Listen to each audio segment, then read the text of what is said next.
नमस्कार दोस्तों, स्वागत है आपका स्टडी फॉर सिविल सर्विसेज में। फ्री वीडियो के लिए चैनल को तुरंत सब्सक्राइब कर लीजिए और नोटिफिकेशन को जरूर ऑन कर लेना। हमारा फ्री वाला टेलीग्राम ये वाला ग्रुप जरूर से जरूर ज्वाइन कर लीजिएगा।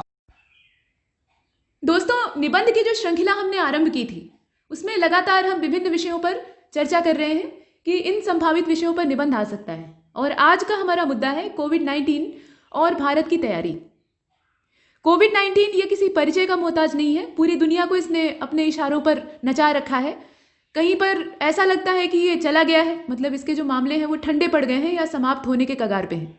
लेकिन फिर एक नई लहर आ जाती है और फिर वही जो उलटफेर और डामाडोल का दौर है वो शुरू हो जाता है। लॉकडाउन में बहुत समय तक लोग तालाबंदी में रहे, लेकिन अब ताले खुल गए हैं। अपने देश की बात की जा रही है। अनलॉक के जो चरण है वो चले और उसके बाद अब ताले खुल गए हैं। लेकिन जो व्यवस्था हमने कोविड-19 से पहले वाली लागू कर रखी थी, जैसे हम पहले अपनी आम जिंदगी को जी रहे थे, क्या इस समय हम लोग जी पाएंगे? ये संभव नहीं है। इस वायरस ने बहुत गहराई तक लोगों को प्रभावित किया है, लोगों के संबंधों को प्रभावित किया है, उनकी अर्थव्यवस्था, उनकी आर्थिक जो स्थितियां हैं उनको प्रभावित किया है। उसके अलावा पूरे देश की अर्थव्यवस्था को इसने उलटफेर और डामाडोल करके रख दिया है। शिक्षा व्यवस्था एकदम ठप पड़ी हुई है। शिक्षा नीति 2020 सरकार ने प्रस्तुत कर दी, ये लॉन्च हो गई, लेकिन शिक्षा नीति के नाम पर सिफर यहाँ स्कूल ही ढंग से नहीं खुल पा रहे हैं। 9 से 12 तक के जो विद्यालय हैं वो तो खुल गए, लेकिन उनमें भी जो स्ट्रेंथ है या जो संचालन है, क्या वो वैसे ही हो पाएगा जैसे पहले होता था? यहाँ पर सोशल डिस्टेंसिंग का एक मुद्दा है। उसके अलावा मास्क, सैनिटाइजर और थर्मल जो डिटेक्टर है, न जाने क्या क्या, मतलब बहुत सारे उपकरण हैं। तो इतनी ताम झाम के साथ क्या पढ़ाई उतने ही सहज तरीके से हो पाएगी? ये संभव नहीं है। तो इसीलिए यहाँ दिक्कतें हैं, और दिक्कतें जब पैदा होती हैं, कोई समस्या खड़ी होती है, तो वो विषय काफ़ी ज्वलंत हो जाता है और उस पर परीक्षाओं में प्रश्न पूछे जाने की संभावना 100% होती है, खासतौर पे अगर बात कोविड-19 की हो रही है तो दोस्तों, अगर आपकी परीक्षाओं में जो उत्तर प्रदेश लोक सेवा आयोग के द्वारा आयोजित होने वाली मुख्य परीक्षाएं हैं, उनमें अगर निबंध का विषय कोविड-19 नहीं बना तो किसी प्रश्न का माध्यम बन जाएगा। प्रश्न के जरिए इसको पूछा जा सकता है, लेकिन ये आएगा जरूर, किसी न किसी रूप में आए, लेकिन आएगा, इसमें कोई संदेह नहीं। तो आइए देखते हैं इसमें क्या लिखा जा सकता है। निबंध के माध्यम से भी आप देख सकते हैं और इसे एक प्रश्न के तौर पर भी ले सकते हैं। तो इसमें प्रारूप पहले बनाया जाता है। प्रारूप की जो रूपरेखा है उसे आप देख रहे हैं। आप बिल्कुल ही ऐसा प्रारूप बनाइए, ये आवश्यक नहीं है। आप अपनी मर्जी के मालिक हैं, जो चाहे वो कर सकते हैं। बस ये है कि जो विषय है उसको याद रखिएगा। यहाँ पर आपको कोविड-19 की ही सिर्फ महिमा नहीं गानी है या उसी का गुणगान नहीं करना है। आपको भारत की उसके क्षेत्र में तैयारी, भारत यानी हमारा देश इस क्षेत्र में कितना तैयार है, कौन कौन सी जो क्रियाविधि है या नीतियां हैं वो चल रही है सरकार के द्वारा, या कितने प्रयासों की आवश्यकता है, इसको भी कवर करना है।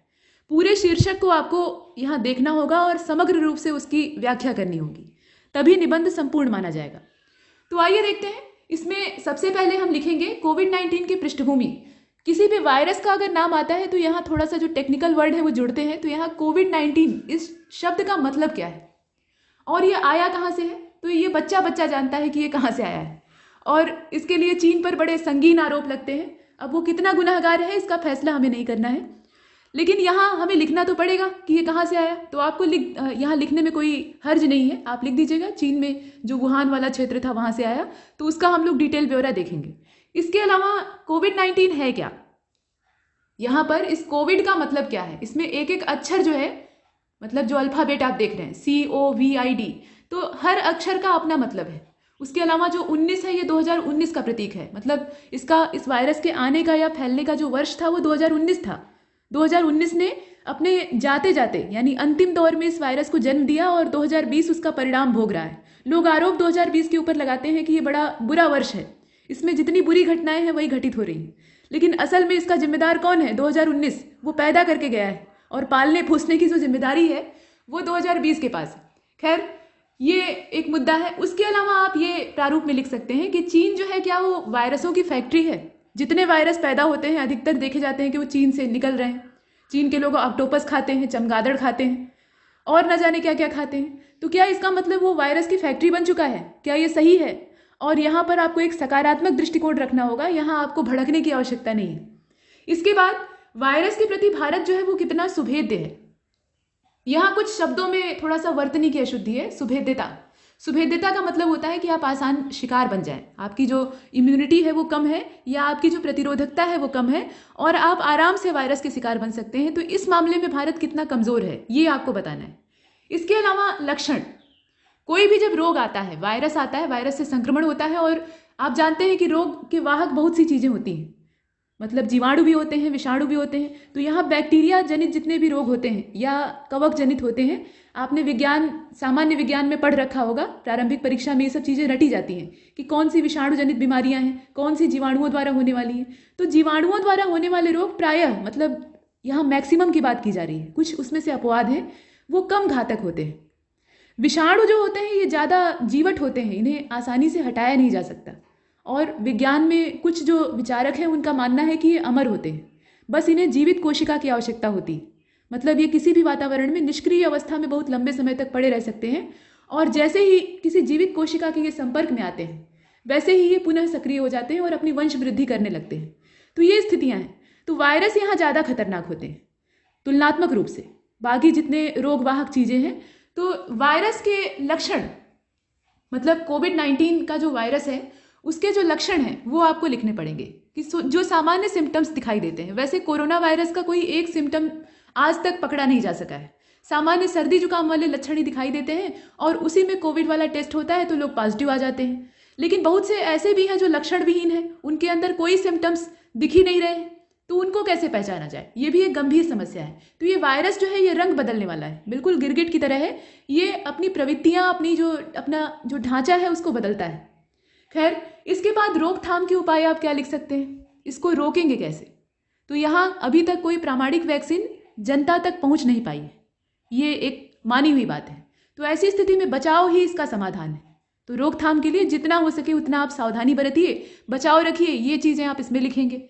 उसके बाद वायरस का जो महामारी वाला रूप है, महामारी का मतलब क्या होता है? बहुत ज़्यादा फैली हुई बीमारी, मतलब एकदम चप्पे चप्पे में फैल गई है और उसका अभी तक कोई इलाज या कोई तोड़ सही तरीके से ढूंढा नहीं जा सका है। जैसे एक समय था चेचक फैला था, जो चेचक होती हैं वो पूरे शरीर पर फफोले के रूप में उगाता था। पहले बुखार होता था, ये छोटे बच्चों को ज़्यादा ग्रसता था और छोटे बच्चों के संपर्क में आने वाले जो परिवार के सदस्य होते थे उनको भी ये संक्रमित कर लेता था। तो ये जिस दौर में फैला था उस दौर के जितने बच्चे थे उनके अधिकतर के गाल पर गड्ढे हुआ करते थे। मतलब गड्ढे का मतलब ये है कि छोटे छोटे ऐसे बिंदु होते थे, ये दाग के निशान होते थे। जैसे फोड़ा सूख जाता है तो वहाँ दाग बन जाता है, वैसा। जो जिंदा बच गए थे, ये भी भाग्य वाली बात थी, क्योंकि चेचक जब फैला, चेचक की महामारी भारत में फैली तो इसका शिकार बहुत लोग हुए और इसमें गांव के गांव साफ हो जाते थे। मतलब एक संक्रमित व्यक्ति जो है वो गांव में आया और उसके बाद पूरा गांव जो है वो अधिकतर, उसमें से मैक्सिमम जो है वो पीड़ित हो जाते थे और सुबह शाम में मृत्यु होती थी। मतलब सुबह संक्रमण हुआ और शाम तक स्वर्गवासी हो जाते थे और उनका अंतिम संस्कार करने के लिए कोई तैयार नहीं होता था। बड़ा जो धैर्य वाला और बहादुर व्यक्ति होता था वही जाकर अंतिम संस्कार करता था, क्योंकि उसमें भी संक्रमित होने का खतरा होता था। तो चेचक की जो बीमारी थी वो कोरोना से भी ज़्यादा घातक थी। कोरोना के मामलों में आप देखते हैं कि यहाँ मृत्यु दर उतनी ज़्यादा नहीं है, मतलब संक्रमण तो बहुत तेज फैला, ये संक्रामक है, इसमें कोई संदेह नहीं है, लेकिन यहाँ मृत्यु दर की जो मात्रा है वो कम है। ये एक संतोषजनक बात है और लोग ठीक भी हो रहे हैं। लेकिन चेचक वाले में क्या था? चेचक वाले में स्थितियाँ ऐसी नहीं थी, वहाँ मृत्यु दर का प्रतिशत बहुत ज़्यादा था। इसके पीछे कुछ तो टेक्नोलॉजी भी जिम्मेदार थी। हमारे देश में उस समय, जिस समय ये फैला, उस समय चिकित्सा व्यवस्था उतनी प्रबल नहीं थी, मतलब उतनी सार्थक नहीं थी, तो इसलिए नियंत्रण ढंग से नहीं हो पाया और ये फैल ज़्यादा गया। तो कोई भी बीमारी जब ज़्यादा फैल जाती है तब दिक्कत आती है। शुरुआती दौर में ही अगर उसको कंट्रोल किया जाए तो वो वहीं पर स्थिर हो जाती है। तो फिलहाल उसका टीका खोजा गया, उसकी वैक्सीन आई और चेचक फिलहाल उसका उन्मूलन हो चुका है, ये हम मान कर चलते हैं। छिटपुट मामले कभी कभी देखे जाते हैं लेकिन वो रेयर हैं। ये चीज़ें हैं। और चेचक के शिकार अंग्रेज भी होने से बच नहीं पाए। जैसे लॉर्ड कॉर्नवालिस को आप देखते हैं, तो वो स्थायी बंदोबस्त करते हुए बंगाल से बिहार और बिहार से फिर आगे की ओर बढ़ रहा था और रास्ते में गाजीपुर जब वो पहुंचा, यूपी का एक जिला है गाजीपुर, वहाँ पहुंचता है तो उसको बुखार आता है। वहाँ पर वो अपना ठिकाना बनाता है, मतलब जैसे प्रवास करके यात्रा करते हैं ना, रुक रुक कर, तो वो अपना ठिकाना बनाता है और वहाँ गाजीपुर पहुँचता है और उसके जो महकमे के और लोग रहते हैं वो उसके साथ रहते हैं और वहाँ पहुँच के उसके आराम की व्यवस्था की जाती है। शाम होती है तो उसको बुखार होता है और सुबह तक चेहरे पर दाने आ जाते हैं और दोपहर होते होते इलाज चलता रहता है। अंग्रेज जो थे वो अंग्रेजी दवा खाते थे, मतलब वो भारतीयों से बेहतर इलाज करते थे उस समय। भारत के लोग तो उस समय जड़ी बूटी पर निर्भर रहते थे और अंग्रेजी दवा को लोग पाप समझते थे। लेकिन ये जो अंग्रेज थे ये हर चीज़ करने के लिए उतारू रहते थे जो संभव थी। तो उसने दवा वगैरह ली और इलाज करवाया, लेकिन वो दाने जो है वो काले पड़ जाते हैं और काले पड़ने के बाद शाम होते होते वो स्वर्गवासी हो जाता है, मतलब उसकी मृत्यु हो जाती है। और उसकी कब्र वहीं पर है। लॉर्ड कॉर्नवालिस का जो मकबरा है वो गाजीपुर में बना हुआ है। तो अंग्रेज भी इससे बच नहीं पाए, अंग्रेज भी इससे बहुत डरते थे, इस बीमारी से। तो ये बहुत संक्रामक थी। लेकिन यहाँ कोरोना के साथ ऐसी स्थितियाँ नहीं है, यहाँ मृत्यु दर कम है और ये संतोषजनक बात है। तो इस पर हम कितना रोकथाम कर सकते हैं, कितना सावधानी बरत के इसको अपने से दूर रख सकते हैं, ये एक मुद्दा है। इसके बाद आपको सरकार के द्वारा उठाए गए जो कदम हैं, यानी हमारी जो भारत सरकार है उसके द्वारा कौन कौन से प्रयास किए जा रहे हैं, ये सब आपको लिखना होगा। बहुत सारी चीज़ें चली हैं, प्रयास तो हो ही रहे हैं, योजनाएं नीतियां सब चल रही हैं। लॉकडाउन भी उसी का एक हिस्सा है, ये प्रयास का ही एक भाग है। उसके अलावा प्रोत्साहन के लिए ताली थाली वाला जो दौर है वो भी चलता है। लेकिन उस राजनीति में हमें नहीं पढ़ना है, पार्टियां अपनी राजनीति भी करती हैं, तो उस राजनीति को यहाँ नहीं उकेरना है, हमें सिर्फ प्रयास जो है उसको लिखना है। इसके बाद भविष्य, अभी ये वायरस जो है ये चला जाएगा इसकी कोई गारंटी नहीं है, और बिल्कुल नहीं जाएगा, अभी इतनी जल्दी नहीं जाएगा, इसका ये मानकर चलना चाहिए। तो भविष्य क्या होगा, भविष्य में हम किस तरह का जीवन यापन करेंगे, हमें अपनी जीवन शैली तो बदलनी ही होगी, तभी हम इस वायरस से बचे रह पाएंगे या इसके साथ ढल पाएंगे। और कुछ जो संगठन है, स्वास्थ्य संगठन है, उनका कहना है कि ये वायरस जाएगा नहीं, ये सर्दी जुकाम की तरह हमारी दिनचर्या का हिस्सा बन जाएगा और धीरे धीरे जो हमारा शरीर है वो इसके प्रति प्रतिरोधकता बना लेगा, निर्मित कर लेगा, और उसके बाद ये हमारे जीवन का हिस्सा बनकर रहेगा। इसको एकदम से भगा पाना ये संभव नहीं है। तो ये बातें कितनी सही हैं, अभी तो रिसर्च ही अधूरे हैं, रिसर्च ही इस पर अभी जितने हुए हैं वो अधूरे हैं। तो आइए देखते हैं इसमें लिखा क्या जा सकता है। ये तो प्रारूप था, और प्रारूप आप सामने मत बनाइएगा, ये जो चीज़ है ना इसको आप रफ में बनाइएगा, ये रफ कार्य होता है। यहाँ पता लगा आप परीक्षा में निबंध लिखने बैठे तो पहले शुरुआत में प्रारूप लिख दिया, तो परीक्षक जो है वो नंबर वहीं से काट लेगा आपका। रणनीति आपको नहीं दिखानी है और ये आपकी स्ट्रैटेजी है। देखिए शुरू कहाँ से करेंगे, शुरुआत यहाँ से होती है कि कोविड-19 वायरस ये आज भारत सहित पूरी दुनिया के लिए एक गंभीर संकट और चुनौती बनकर खड़ा है। ये एक बड़ी बात है, मानी हुई बात है। इसके बाद पूरी दुनिया इसकी चपेट में है, इसमें कोई संदेह नहीं है। और वैश्वीकरण के इस दौर में जहां आवागमन के साधन और संचार सुविधा या संचार व्यवस्था जो है वो सुलभ हुई है। देखिए वायरस जो है वो एक स्थान पर पनपा, लेकिन दूसरे देशों और दूसरे महाद्वीपों में ये कैसे पहुंच गया, ये एक प्रश्न है ना। तो इस प्रश्न का एक ही जवाब है कि संचार माध्यम, आजकल वैश्वीकरण का जो दौर चल रहा है उसमें सारे देश, पूरी दुनिया एक दूसरे से लिंक है, जुड़ी हुई है। आवागमन आवाजाही हर हिस्से में चल रही है, कोई भी एकदम से कटा हुआ नहीं है, और जो कटा है वो बच भी गया है, ये भी बात है। तो ऐसी स्थिति में जो संक्रमित लोग हैं वो फैला रहे हैं, जहाँ जहाँ जा रहे हैं वहाँ फैला रहे हैं, और फैला चुके हैं, अब तो फैला रहे हैं वाली बात सही भी नहीं है। इतनी बात है। उसके अलावा ये आपसी संपर्क जो है ये बढ़ा, तो इसकी वजह से पूरा विश्व जो है ये गंभीर बीमारियों की या गंभीर जो ये संक्रामक रोग है इसकी चपेट में आ जाता है, ऐसे आप लिख सकते हैं। देखिए यहाँ जो निबंध है ये मॉडल है, इसके शब्दों को आप एकदम से कॉपी कर दीजिए या नकल इसकी लिख लीजिए, ये सही नहीं होगा। इसमें से सिर्फ आप आइडिया लीजिए और अपने शब्दों में इसको लिखिए, वो ज़्यादा अच्छा होगा, आपको भी अच्छा महसूस होगा और वो आपके लिए ज़्यादा फायदेमंद भी होगा। फिलहाल इसके बाद विश्व स्वास्थ्य संगठन, यहाँ WHO के ऊपर भी आरोप लगे हैं, चीन के साथ साथ वो भी लपेटे में आ गया है, लोग उसके ऊपर, और ख़ासतौर पे जो अमेरिका है, ऐसे आरोप अमेरिका ही लगाता है। वो भले ही गुनाहगार हो, उसमें उसका भी योगदान हो, लेकिन वो साफ निकल जाता है और बाकी लोगों को कटघरे में खड़ा कर देता है। तो यहाँ पर अमेरिका जैसे जो देश थे उनका आरोप था कि WHO जो है वो चीन के साथ मिल गया है, और उसे पता था कि चीन की फैक्ट्रियों में या चीन का जो प्रयोगशाला वाला क्षेत्र है वहाँ ये वायरस पनप रहा है। ये सब आरोप हैं, इनमें कितनी सच्चाई है ये कोई नहीं जानता, और पता होते हुए भी उसने कुछ नहीं किया, मतलब पूरे विश्व को आगाह नहीं किया। तो इसका मतलब क्या है कि उसकी मंशा साफ नहीं है, ऐसा आरोप लगा है। अब ये कितना सत्य है ये कोई नहीं जानता, सब यहाँ अंदाजा लगाते हैं। फिलहाल WHO के हिसाब से 70 देशों में 95,000 से ज़्यादा लोग, ये आंकड़ा जो है ये मार्च का है, और वर्तमान में ये आंकड़ा गिनती के लायक ही नहीं। अगर आप गिनकर एक फिक्स जो संख्या है उसको लिख देंगे तो वो कागजी आंकड़ा होगा, व्यवहारिक आंकड़ा नहीं होगा। बहुत से ऐसे संक्रमित हैं जिन्हें खुद नहीं पता है कि उन्हें संक्रमण हो चुका है, और ये सबके फेफड़ों तक पहुंचेगा, ये भी बात है। ये वायरस जो है ये हवा में घुल चुका है अब, और ये सबके फेफड़ों तक जाएगा, आप चाहे कितना भी मास्क लगा लीजिए, ये एक कड़वी सच्चाई है। लेकिन इस बात को आप निबंध में मत लिखिएगा, क्योंकि ये समाधान वाली बात नहीं है, यहाँ पर आपको सुलझी हुई बातें करनी है। तो जो सच था वो मैंने कहा कि ये वायरस हर आदमी के फेफड़े तक पहुंचेगा, इसमें कोई संदेह नहीं है। बस यही है कि जिसकी इम्यूनिटी अच्छी होगी, जिसकी प्रतिरोधक क्षमता अच्छी होगी, वो जिंदा रहेगा, बचा रहेगा, उसके साथ अपने आप को ढाल लेगा, उसको पता भी नहीं चलेगा। और जो कमज़ोर हैं, बाल वृद्ध रोगी जो हैं, वो इसके शिकार बन जाएंगे और बीमार पड़ेंगे, उसमें से कुछ ठीक हो जाएंगे और कुछ मर जाएंगे। ये परिस्थितियां हैं। अब देखिए इसमें क्या होता है। यहाँ कहा गया कि मार्च तक ही, दिसंबर में इसकी जानकारी होती है। ये फैल तो 2019 में आधे महीने से ही रहा था। चीन में ये काफ़ी पहले से परेशान किए हुए था, लेकिन चीन इस मामले को दबाता है, शुरुआत में इसको दबा लेता है, लेकिन दिसंबर में ये स्थितियां बाहर होती हैं जब संक्रमण बहुत तेज फैलता है, निमोनिया के मामले सामने आते हैं। और ये निमोनिया आम निमोनिया जैसा नहीं था। यहाँ पर मृत्यु दर और फेफड़ों में जो संक्रमण की रफ्तार थी वो तेज थी। तो यहाँ विचार उठता है, मतलब चीन के ही जो चिकित्सक या शोधकर्ता हैं उनके दिमाग में आता है कि अच्छा ये क्या हो रहा है, मतलब निमोनिया का हम उपचार कर रहे हैं लेकिन रोगी स्वस्थ नहीं हो रहा है, उसको सांस लेने में तकलीफ हो रही है या वो मृत्यु के नज़दीक पहुंच रहा है, तो ऐसी कौन सी बात है। तो इस पर रिसर्च किया जाता है तो पता लगता है कि ये तो निमोनिया है ही नहीं है, ये कोई और वायरस है जो कि सार्स जैसा है, जो सार्स बीमारी थी उसके जैसा है, मिलता जुलता उससे है। और इसीलिए इसका नामकरण शुरुआत में सार्स से मिलते जुलते शब्दों में ही किया जाता है और बाद में नाम बदल दिया जाता है। तो देखिए इसमें क्या होता है, 95,000 से ज़्यादा लोग जो है वो मार्च तक ही संक्रमण के शिकार हो गए थे। और ये जो आंकड़ा है ये कागजी है, फाइलों में अच्छा लगता है, इससे ज़्यादा संक्रमण हुआ था। उसी समय संक्रमित लोग हो गए थे, लक्षण बाद में उभरने लगते हैं, ये चीज़ें।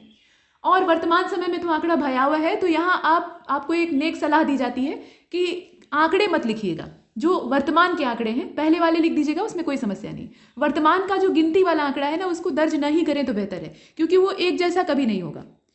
इतना ज़्यादा अब फैल चुका है कि इसमें आंकड़ों के जो परिवर्तन की गुंजाइश है वो 100%। तो आंकड़े लिखने से इसमें बचिएगा, यहाँ जो संक्रमितों की संख्या है। इसके बाद यहाँ आप लिख सकते हैं कि समस्या भारत के संदर्भ में क्या हो सकती है, मतलब भारत को इससे क्या दिक्कत हो सकती है। तो दिक्कत तो हर देश को है और कौन सी है ये सब लोग जानते हैं, लेकिन यहाँ आपको लिखना है। तो यह तथ्य जो है ये विचारणीय है। तो विचार आपने किया और आपने लिखा, क्या लिखा कि भारत का जो जनघनत्व है, हम जानते हैं कि हम आबादी के मामले में चीन के बाद सेकेंड पोजीशन पे हैं। चीन ने तो कंट्रोल कर लिया है और हमारे यहाँ कंट्रोल ही नहीं हो रहा है। बच्चे पैदा करना ये खुशी की बात मानी जाती है, मतलब ये पुरस्कार योग्य काम समझा जाता है, जो अभी भी दूर दराज के इलाके हैं वहाँ पर। तो ऐसी स्थिति में देश के विकास के बारे में न सोचकर अपनी वंश वृद्धि के बारे में लोग पहले सोचते हैं। तो ऐसी स्थिति में जनघनत्व का बढ़ना स्वाभाविक है, मतलब यहाँ पे जनसंख्या घनत्व भी अच्छा खासा है, कम हमारा दायरा है। क्षेत्रफल के मामले में हम इतने भी कम नहीं है, 7वें स्थान पर है, लेकिन जनसंख्या उसकी तुलना में बहुत ज़्यादा है। तो जन घनत्व जब ज़्यादा होगा तो लोगों के बीच में जो करीबी है, संपर्क है, वो भी बढ़ेगा, और संपर्क से ही फैलने वाला ये रोग है, तो ये बड़ी समस्या है। इसके बाद आप ये लिख सकते हैं कि गरीबी है भारत में, कितना भी हम अर्थव्यवस्था का ढोल पीट लें, लेकिन जो आम जनता है वो गरीब है। यहाँ असमानता है, कुछ लोगों के पास इफरात पैसा है, इतना पैसा है कि वो सड़कों पर फेंक दे तब भी कम नहीं होगा, और कुछ ऐसे हैं जिनके पास 2 वक्त की रोटी नहीं है। तो असमानता वाला जो यहाँ पे संरचना हम देखते हैं वो गरीबी के लिए जिम्मेदार है। तो गरीबी जहाँ पर है वहाँ पर पर्याप्त संसाधन नहीं है। अब लोग कहते हैं कि संक्रमण हो गया, तो संक्रमण हो गया तो उस व्यक्ति को क्वारंटाइन कर दीजिए, यानी एक कमरे में उसको एकांत में डाल दीजिए। तो मान लीजिए अस्पताल में उसको क्वारंटाइन किया गया, तब तो ठीक है, वहाँ पर उसके लिए सुविधा हो सकती है। सुविधा क्या होती है वो सब जानते हैं, खैर। तो लेकिन घर में अगर कहा गया, बाद में ये प्रावधान आया ना सरकार का कि घर में ही क्वारंटाइन करें, और वहाँ पर 2 शौचालयों का होना आवश्यक है और एक अलग कमरा होना चाहिए रोगी के लिए, ताकि वो अन्य परिवार के सदस्यों से दूर रहे। तो ये जो काम है ये उसी आदमी के घर में हो सकता है जिस आदमी के घर में 1 से ज़्यादा कमरे हों, और अगर कमरे ही ना हो, एक झोपड़ी हो, तब क्या होगा? ऐसी स्थिति में क्या करेंगे? ये एक प्रश्न है ना। तो गरीबी भी यहाँ बाधा है। उसके अलावा जो दवाएं हैं वो इतनी सस्ती भी नहीं है, उन दवाओं की खरीद फरोख्त कैसे होगी? मास्क और सैनिटाइजर का जो खर्चा है वो कौन उठाएगा? तो इस प्रकार की जो समस्याएं हैं ये गरीबी से जुड़ी हुई हैं। खैर, मास्क और सैनिटाइजर का जो वितरण है वो सरकार ने करवाया, लेकिन वो पर्याप्त नहीं है, जितनी आबादी है उसके लिए सफिशिएंट नहीं है। और शिक्षा का अभाव है, लोगों के अंदर जानकारी का ही अभाव है। कुछ लोग तो ये कह रहे हैं कि ये सरकार की साजिश है, मतलब ये जो बड़े बड़े पढ़े लिखे लोग हैं वो षड्यंत्र कर रहे हैं कि वायरस जैसी कोई चीज़ है, कोरोना वायरस कुछ है ही नहीं है। ऐसे भी कुछ लोग बोलते हैं कि कोरोना वायरस जैसी कोई चीज़ नहीं है, ये सब सिर्फ भ्रम है, फिजूल की बातें हैं, कोई जादू टोना मारा जा रहा है। तो ये अशिक्षा का ही नतीजा है। शिक्षित है ही नहीं है तो वो वायरस और जीवाणु के बारे में क्या समझेंगे? इसके बाद पर्याप्त बुनियादी जो स्वास्थ्य सेवाएं हैं वो भी हमारे पास नहीं है। मतलब स्वास्थ्य सेवाएं हैं, ऐसा नहीं है कि वो नहीं है, लेकिन इतनी नहीं है, इतनी पर्याप्त नहीं है कि हम इसका सामना कर सकें। ये एक असलियत है। तो ये सब संवेदनशील मुद्दा है और ये देश के सामने चुनौती है। इसके बाद आप ये लिख सकते हैं कि भारत में जो संक्रमितों का आंकड़ा है ये लाखों की संख्या को छू रहा है, उससे पार निकल चुका है, अब गिनने की यहाँ जरूरत है भी नहीं। इसके बाद स्वास्थ्य मंत्रालय ने शुरुआती दौर में जो एकीकृत रोग निगरानी कार्यक्रम है, ये स्वास्थ्य मंत्रालय की पहल थी, जिसको कि IDSP कहा जाता था। आप यहाँ देख भी पा रहे हैं, यहाँ देख रहे हैं ना। इसके माध्यम से लोगों को चिन्हित किया था। अब चिन्हित करने के और भी संसाधन है, लेकिन शुरुआती दौर की बात की जा रही है। और चूंकि कोविड-19 एक श्वसन आधारित वायरस है, ये सबसे पहले किसको प्रभावित करता है? जो रेस्पिरेटरी सिस्टम है उसको, श्वसन तंत्र को, और उसके बाद ये शरीर के अलग अलग हिस्सों में भी चला जाता है। ऐसा नहीं है कि ये सिर्फ फेफड़ों तक ही रहता है। ये मनुष्य, जो संक्रमित मनुष्य होता है, अच्छे से उसको संक्रमण हो चुका है तो उसके फेफड़ों से होकर ये शरीर के अन्य अंगों में भी पहुंच जाता है और ये घातक परिस्थिति होती है। लेकिन सबसे पहले जो संक्रमण होता है वो फेफड़ों में होता है। इसीलिए मास्क पहनने के लिए कहा जाता है, ताकि नाक और मुंह आपका ढका रहे, जहां से जो वायु है वो अंदर जाने वाली है। इसके बाद आप देख सकते हैं ये जो श्वसन आधारित वायरस है, इसीलिए इसको फैलने में समय नहीं लगा। देखिए, जो सांस लेने की प्रणाली है ये बहुत कॉमन सी चीज़ है और इसको आप कितना भी कर लीजिए कंट्रोल में नहीं कर सकते। आप सांस तो लेंगे ही, ऐसा तो है नहीं कि आप सांस लेना छोड़ देंगे। तो ये श्वसन आधारित है तो इसके फैलने में सुविधा है। बाकी जो वायरस मतलब रेस्पिरेटरी सिस्टम से दूर होते हैं, उनके फैलने का माध्यम दूसरा होता है, वो इतने संक्रामक नहीं होते हैं। जैसे जुकाम, एक सामान्य जुकाम है, उसको आप ले लीजिए, परिवार के किसी एक सदस्य को होता है और आप उससे कितनी भी दूरी बना लीजिए, अंत में वो आपको पकड़ ही लेता है। कैसे पकड़ता है? क्योंकि वो श्वसन के जरिए फैल रहा है, जो सांस है और वायु है उसके जरिए उसका संचार हो रहा है। तो ये बड़ा ही संक्रामक माध्यम होता है। तो ये जुकाम का ही एक भयंकर रूप है कोरोना वायरस। और क्या है ये? जुकाम भी तो राइनो वायरस से होता है। तो ये जुकाम और जो वायरल फीवर है उसी का बिगड़ा हुआ रूप है और इसमें निमोनिया के भी कुछ लक्षण पाए जाते हैं। तो ये है उसी परिवार का, उससे बाहर नहीं है। तो यहाँ श्वसन तंत्र से फैलने के कारण ये ज़्यादा संक्रामक हो गया है। ये बातें हैं। इसके बाद आप ये लिख सकते हैं, अब यहाँ से इसकी जड़ बनाइए। चीन को थोड़ा यहाँ कटघरे में खड़ा करना आवश्यक हो जाता है। तो यहाँ आप लिखिएगा कि कोविड-19 का जो प्रकोप है, यहाँ आप देख रहे हैं, ये तब सामने आता है जब 31 दिसंबर 2019 को, मतलब 2019 का जब समापन हो रहा था, एकदम जब न्यू ईयर पार्टी मनाने का टाइम आया, तो चीन का जो हुबेई प्रांत है, वहाँ पे वुहान शहर, हुबेई प्रांत का ये वुहान शहर था, यहाँ पर अज्ञात कारणों से निमोनिया के मामलों में असाधारण वृद्धि देखी गई। मतलब निमोनिया होना कोई बड़ी बात नहीं है, ये तो हो जाता है, बच्चों में ज़्यादा देखा जाता है, इलाज होता है, ठीक हो जाता है। नहीं इलाज होता है तो लोग मर भी जाते हैं, फेफड़े जकड़ जाते हैं, सांस नहीं ले पाते। अब यहाँ पर क्या हुआ कि निमोनिया के मामले बहुत तेज़ी से बिना कारण ही बढ़ने लगे। और ये मौसम था ठंडी का। दिसंबर का महीना कैसा होता है? सर्दी का मौसम होता है। तो सर्दी के मौसम में इस तरह के जो सर्दी जुकाम वाले वायरस हैं, ये संक्रमित बहुत तेज़ी से करते हैं। इसीलिए कहा जा रहा है कि अभी जो दूसरी लहर है वो आएगी, मतलब इस वायरस का दूसरा जो प्रकोप का दौर है वो चलेगा, क्योंकि मौसम बदल रहा है और अब ठंडी का मौसम आ रहा है। तो ऐसे मौसम में ये वायरस थोड़ा और एक्टिवेट हो जाता है। खैर, यहाँ चीन की अगर बात करें तो निमोनिया के मामले बढ़ते देखे गए और उसके बाद कुछ समय बाद जब ये नियंत्रण से बाहर होने लगा तो विश्व स्वास्थ्य संगठन इसमें इन्वॉल्व होता है, उसको सूचना प्राप्त होती है और उसको सूचना पहले से थी, ऐसा आरोप लगाया जाता है। इसके बाद WHO ने इसे वैश्विक स्वास्थ्य आपातकाल घोषित किया, लेकिन घोषित करने में देर हो गई, तब तक ये फैल गया था। और बाद में, अब यहाँ देख लीजिए, शीघ्र ही यह चीन से पूरी दुनिया में फैल गया। जब घोषित हुआ उससे पहले ही जो वाहक थे वो यहाँ से निकल चुके थे और उन वाहकों ने, यानी जो संक्रमित लोग थे, उन्होंने दूसरों को संक्रमण दिया और ये फैलने लगा। ये बातें हैं। और पहले इस वायरस का नाम SARS-CoV इस प्रकार से रखा गया था। यहाँ आप इसका नाम देख रहे हैं। पहले इसका नाम क्या था? SARS-CoV-2 था, ये पहला नाम था। बाद में क्या हुआ? इसका नाम रख दिया गया कोविड-19, इस नाम से ये प्रसिद्ध हुआ। अब जरा सा वायरस की जो टेक्नोलॉजी है, इसका जो ढांचा है, इसको समझ लेते हैं। तो यहाँ आप लिख सकते हैं कि पॉलीमरेशन जो चेन रिएक्शन है, इसको आप PCR कहते हैं। यह कोविड-19 वायरस के लिए प्रथम परीक्षण था। ये क्या है? ये एक परीक्षण है, एक टेस्ट है जो कि कोविड-19 वायरस के परीक्षण हेतु इस्तेमाल किया जाता है, मतलब उसकी जांच पड़ताल के लिए प्रयोग किया जाता है। और यह संदिग्ध रोगियों पर किया जाता है, मतलब जिनके अंदर लक्षण पाए जाते हैं, ऐसा डाउट होता है कि इन्हें हो सकता है, तो उनकी ऐसी जांच की जाती है।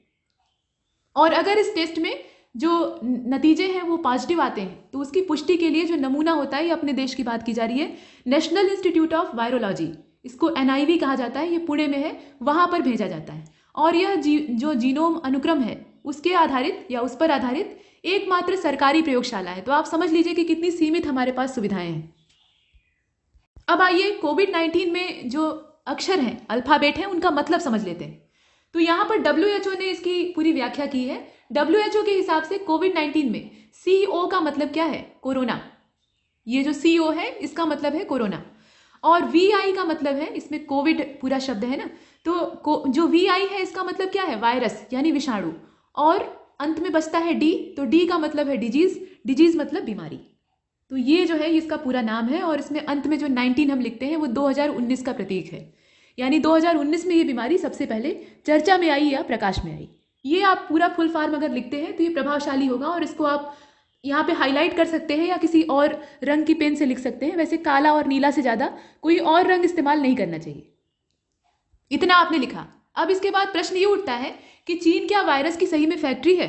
तो आइए देखते हैं यहाँ से वायरस इतने ज़्यादा क्यों फैल रहे हैं, क्या कारण है। आप लिखिएगा कि ऐसे स्थान जहाँ मनुष्यों और जानवरों के बीच में अनियमित जो रक्त और शरीर का संपर्क होता है, मतलब खून का भी संपर्क होता है और शारीरिक संपर्क भी होता है, वहां पर ये तेजी से फैलता है। मतलब इस तरह के जितने भी वायरस हैं उनका संक्रमण वहां तेज होता है।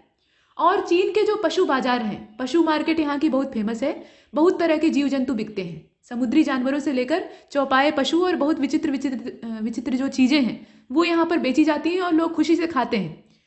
तो ये चीज़ें हैं, चीन की अपनी संस्कृति है, उस पर आरोप लगाना अच्छी बात नहीं। संस्कृति हर देश की अपनी होती है और उसी हिसाब से जो व्यक्ति हैं वो जीवन शैली को अपने ढालते हैं। अब यहाँ हम लिख सकते हैं कि चीन के बाजारों में अलग अलग जीवों का मांस बिकता है। मतलब चमगादड़ का मांस बिकता है, कुत्ते का मांस बिकता है, बहुत सारी चीज़ें बिकती हैं, उसमें गिनती के लायक कुछ भी नहीं। और वायरस का ये निवास हो सकता है, मतलब वायरसों के लिए पर्याप्त यहाँ पे जो आवास निवास स्थान है वो यहाँ उपलब्ध होता है। तो चीन ने इन चीज़ों पर नियंत्रण नहीं किया, ये उसका सबसे बड़ा दोष है। यहाँ दोषी हम इस मामले में तो इसे ठहराएंगे ही। इसके बाद आप ये लिखिए, जब मनुष्यों का एक बड़ा समूह, यहाँ ये वाला जो पंक्ति है इसको देख लीजिए, जब मनुष्यों का एक बड़ा समूह इस वायरस की श्रृंखला में जुड़ जाता है तो यहाँ पर म्यूटेशन जैसी जो घटनाएं हैं वो पैदा होती हैं। यहाँ क्यूरेशन लिखा है, ये म्यूटेशन होगा, ठीक है। म्यूटेशन को आप हिंदी में कहते हैं उत्परिवर्तन। इसमें क्या होता है? तेजी से परिवर्तन होता है। एक क्रमिक तौर पे अगर बदलाव होते हैं तो वो तो जीवों के विकास का क्रम ही है। मतलब जीवों में जो विकास की प्रक्रिया है उसमें जिन अंगों का आप इस्तेमाल करते हैं वो ज़्यादा विकसित हो जाते हैं, और जिन अंगों का उपयोग करना आप कम कर देते हैं वो क्रमिक तौर पे वहाँ लाचार होने लगते हैं, यानी अल्प विकसित होने लगते हैं। तो ये सब विकास का दौर है, और शरीर का कुछ हिस्सा जो है वो ज़्यादा डेवलप होता है और कुछ हिस्सा जो है उसमें परिवर्तन बहुत नहीं के बराबर होते हैं। लेकिन यहाँ जो उत्परिवर्तन की घटना है ये बहुत तेज होती है, एकाएक से हो जाती है, और जब एकाएक कोई परिवर्तन होता है तो वो अच्छा नहीं माना जाता। और वही चीज़ें यहाँ भी है।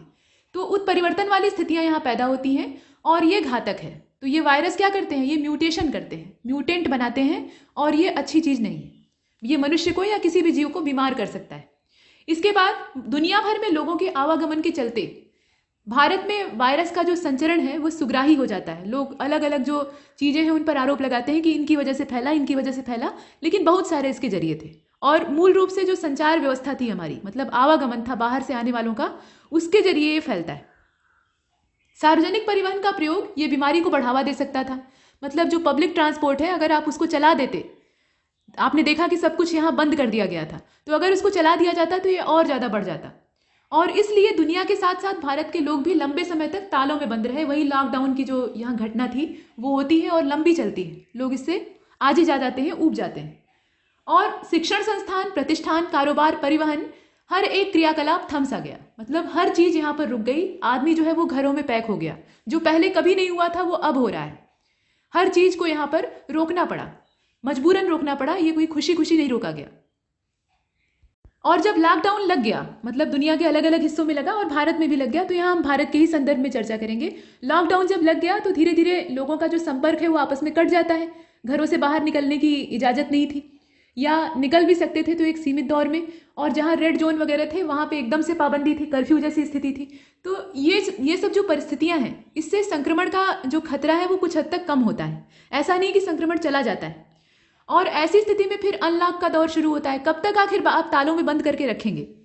सरकार के सामने भी ये मजबूरी है कि अर्थव्यवस्था एकदम से खत्म हो जाएगी और देश पूरी तरह से एकदम गर्त में चला जाएगा अगर इस तरह से तालाबंदी रही।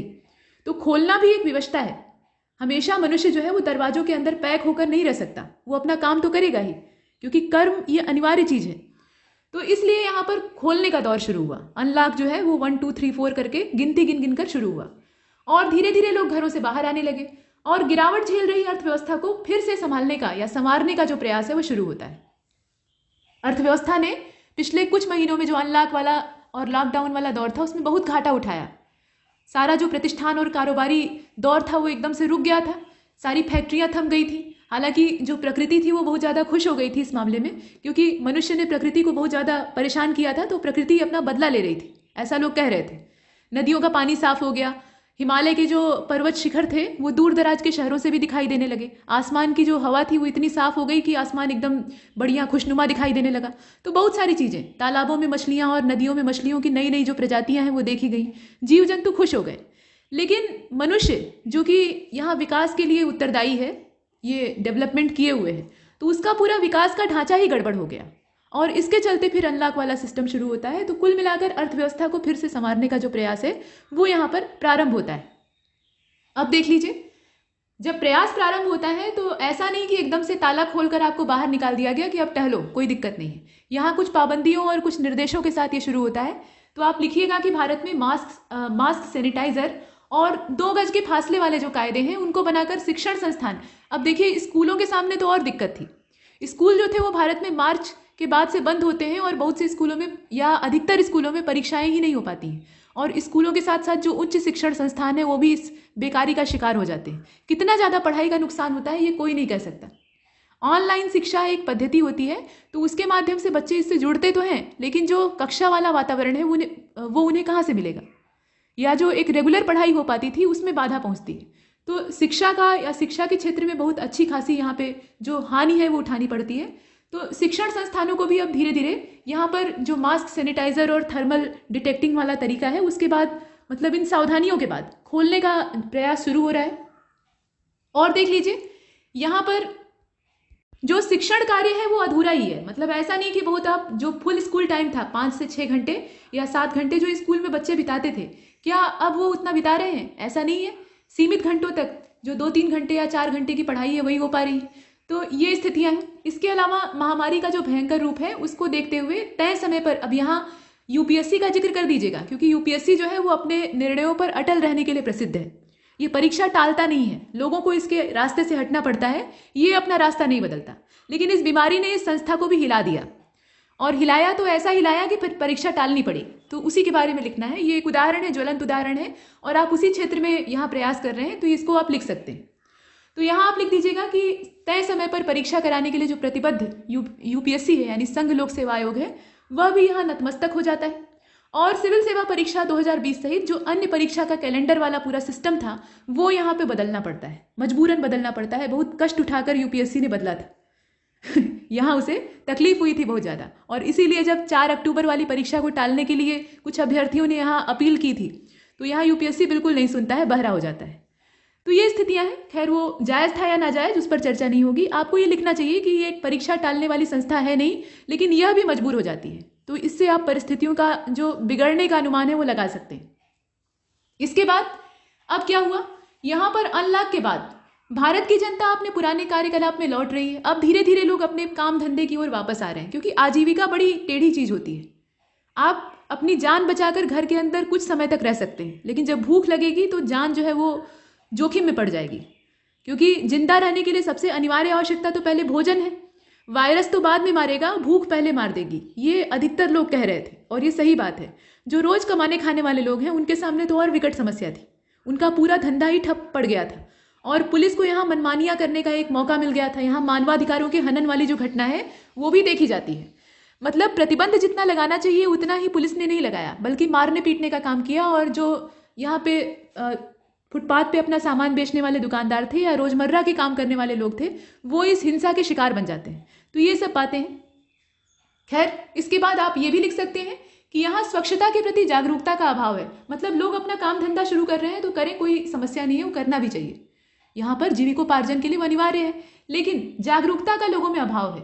लोग ये समझ रहे हैं अनलॉक का सिस्टम जो चला और उसके बाद अब खोल दिया गया, तो लोग ये समझ रहे हैं कि वायरस चला गया। मतलब अधिकतर जो ग्रामीण या यहाँ अनजान लोग हैं मतलब उनके पास जानकारी का उतना पर्याप्त साधन नहीं है, तो ये मानते हैं कि वायरस अब नहीं के बराबर है और हमें तो बिल्कुल नहीं होगा, क्योंकि अब तक हम बच गए तो अब क्या होगा। लेकिन ऐसी बात नहीं है, वायरस अभी भी उतना ही संक्रामक है और ज़्यादा फैल चुका है, पहले से ज़्यादा फैला हुआ है। ऐसा नहीं कि जो लॉकडाउन वाला दौर था उसमें जितना फैला था उससे कम हुआ है, अब ये पूरे विश्वव्यापी हो गया है, भारत व्यापी तो है ही है, और ऐसी स्थिति में अपना बचाव करना आवश्यक है। तो यहाँ आप लिख सकते हैं इतना, और उसके बाद ये लिख दीजिएगा कि कोविड-19 का जो सामान्य लक्षण है, लक्षण भी आपको लिखना है ना। तो देखिए, सामान्य लक्षणों में खांसी, बुखार, सांस लेने में समस्या, ये मुख्य रूप से देखे गए, और कुछ मरीजों के हाथ पैर पर चकत्ते देखे गए। बहुत तरह के लक्षण इसमें दिखाई देते हैं। कुछ लोगों को हेलुसिनेशन वाली जो समस्या है, मतलब एकदम से मानसिक भ्रम वाली जो स्थिति है वो पैदा होती है। कुल मिलाकर शरीर में जो ऑक्सीजन का प्रतिशत है वो घटने लगता है। इसीलिए आजकल ऑक्सीमीटर नाम का एक यंत्र लेकर डॉक्टर बैठते हैं और आपके शरीर में ऑक्सीजन का लेवल नापते हैं, और इससे उन्हें पता लग जाता है कि आप कोविड की गिरफ्त में हैं अथवा नहीं। तो थर्मल स्क्रीनिंग के अलावा एक ये भी विकल्प आ गया है, जो कि तत्काल कुछ हद तक परीक्षण करके, हालांकि ये प्रामाणिक परीक्षण नहीं है, लेकिन लक्षणों पर जो आधारित ज्ञान होता है उसके आधार पर ये परीक्षण करके बता देगा। तो ऑक्सीजन का लेवल अगर कम होने लगता है तो बहुत तरह की समस्याएं आती हैं। आप जानते हैं कि मनुष्य के शरीर में जो रुधिर है वो भी यही काम करता है, मतलब रक्त, ये ऑक्सीजन के परिवहन का काम करता है, शरीर के कोने कोने में उसको पहुंचाता है। तो यहाँ पर वो सब बाधित होने लगता है, ऑक्सीजन की जो सप्लाई है, ऑक्सीजन की जो मात्रा है वो कम होने लगती है। तो उसके संबंध में या उससे जुड़ी हुई जितनी दिक्कतें हैं वो यहाँ पैदा होती हैं। इसके बाद जब ये गंभीर हो जाता है तो फेफड़े एकदम बेकार हो जाते हैं, फेफड़ों को ये अपनी लपेटे में ले लेता है और निमोनिया जैसी स्थिति पैदा होती है। इसके अलावा किडनी का फेल्योर भी हो जाता है, मतलब आप सोच लीजिए कि फेफड़े वाला रोग जो है वो किडनियों तक पहुँच जाता है। तो ये कितना ज़्यादा फैलने वाला है। और इसके अलावा किडनी फेल्योर के अलावा और भी तरह के जो बॉडी ऑर्गन्स हैं, मतलब शरीर के अंग हैं, वो भी काम करना बंद कर देते हैं। तो ये सब चीज़ें होती हैं, और इतना जब यहाँ गंभीर संकट पैदा होगा तो आदमी मर जाएगा, वेंटिलेटर पर रहेगा और उसके बाद मृत्यु हो जाएगी। ये स्थितियाँ हैं। इसके बाद आप ये लिखिएगा कि लक्षण जिन संक्रमितों में दिख रहे हैं उन्हें तो आइसोलेशन में रखकर चिकित्सा का प्रावधान किया गया, मतलब उन्हें आइसोलेशन में डाल दिए और कहे कि आप यहीं रहिए। तो जिन्हें आइसोलेशन में डाल दिया गया उनके साथ तो ये दिक्कत नहीं थी, वो तो एक जगह एकांत में चले गए और किसी के लिए संक्रमण का साधन नहीं बने। लेकिन बहुत से ऐसे हैं जो बिना लक्षणों के स्वच्छंद घूम रहे हैं, मतलब उनके ऊपर कोई लगाम नहीं है, और लगाम इसलिए नहीं है क्योंकि कोई लक्षण दिखाई ही नहीं दे रहा है। लक्षण दिखे तब तो उन्हें क्वारंटाइन किया जाए। तो ये परिस्थितियाँ हैं, और ये विस्फोटक स्थिति है क्योंकि ऐसे बहुत सारे हैं, मतलब बिना लक्षण वाले जो मरीज हैं उनकी तादाद बहुत ढेर सारी है, लक्षण वालों की तुलना में ये ज़्यादा मात्रा में। और ये बहुत अच्छे वाहक होते हैं, मतलब ये फैलाने का काम करते हैं। खुद तो इन्हें कोई तकलीफ अभी है नहीं, लेकिन ये दूसरों में वायरस को पहुंचा सकते हैं, ये हो सकता है। इसके बाद इलाज के जो तौर तरीके हैं और सामान्य वायरल बुखार रोधी जो यहाँ चीज़ें दिखाई दे रही हैं वो दिखाई देती हैं। तो इनको आप इस तरीके से लिख सकते हैं कि इलाज के जो तौर तरीके हैं वो कैसे हैं, वो वायरल बुखार को दूर करने वाले हैं। जो क्वारंटाइन सेंटरों में या जहाँ भी आइसोलेशन किया जा रहा है वहाँ जो इलाज किया जा रहा है वो कैसा है, वो बुखार को रोकने वाला या जुकाम को रोकने वाला है। गर्म पानी पिला रहे हैं, काढ़ा पिला रहे हैं, या जो देसी उपचार है वो कर रहे हैं। लेकिन असल में जो इसका वास्तविक इलाज होना चाहिए वो अभी भी लोगों की पहुंच में नहीं है। वैक्सीन जो है वो प्रामाणिक तौर पर अभी घोषित नहीं हुई है और आम आदमी की पहुंच से तो बहुत दूर है। और ऐसी स्थिति में एक ही रास्ता शेष बचता है, और वो रास्ता क्या है? बचाव कीजिए, जितना हो सके प्रोटेक्शन करिए, और यही इसका समाधान है। तो बचाव कैसे करें? यहाँ पर कुछ सुझाव दिए गए हैं, आप इन पर अमल कर सकते हैं। एक तो कच्चे मांस या पशु जो उत्पाद हैं उनका सेवन मत करिए, मतलब मांसाहार को एक तरह से कुछ समय के लिए त्याग दीजिए, इसमें भलाई है।